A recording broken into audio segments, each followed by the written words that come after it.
सूरज की ताई माँ ने निकाला ईशा को सूरज के ऑफिस से बाहर देखकर सूरज के उड़े होश। जी हाँ दोस्तों, कहानी अब उस मोड़ पर आ चुकी है जहां हर रिश्ता एक परीक्षा से गुजरने वाला है। जैसे ही सूरज की ताई माँ को पता चलता है कि उसके ऑफिस में काम करने वाली नई सेक्रेटरी कोई और नहीं बल्कि ईशा है, उनका गुस्सा फूट पड़ता है। उनके लिए ये सिर्फ एक लड़की का लौटना नहीं था, बल्कि सूरज के पुराने जख्मों का फिर से हरा होना था। वो तुरंत सूरज को बुलाती हैं और एक सख्त वादा लेती हैं, तुम्हें ईशा को इस नौकरी से निकालना ही होगा। सूरज, जो पहले ही अपने अतीत से भाग रहा था, मजबूरी में ये वादा कर देता है। लेकिन किस्मत को कुछ और ही मंजूर था। एक छोटी सी पायल जो गलती से फाइलों में उलझ जाती है और सूरज के घर तक पहुंच जाती है। ताई माँ जैसे ही उस पायल को देखती हैं, वो तुरंत पहचान जाती हैं, ये ईशा की ही है। अब शक पूरी तरह यकीन में बदल चुका था। उधर दूसरी तरफ एक और राज खुलता है। बंटी रिया को फोन पे बता देता है कि सूरज की नई सेक्रेटरी ईशा ही है। और ये बातचीत ताई माँ सुन लेती हैं। अब उनके मन में डर और गुस्सा दोनों बढ़ जाते हैं।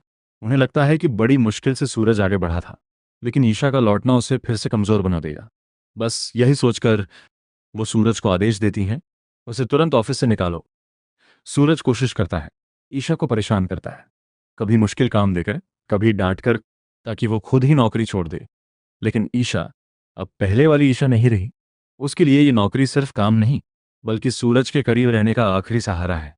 वो हर तकलीफ सहती है, लेकिन हार नहीं मानती। और फिर आता है सबसे बड़ा धमाका।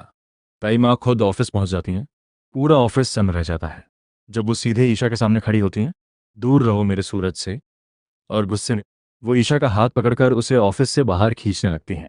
ये सब देखकर सूरज भी चौंक जाता है। एक तरफ उसका दिया हुआ वादा, और दूसरी तरफ उसका दिल जो अब फिर से ईशा के लिए धड़कने लगा है। लेकिन कहानी यहीं खत्म नहीं होती।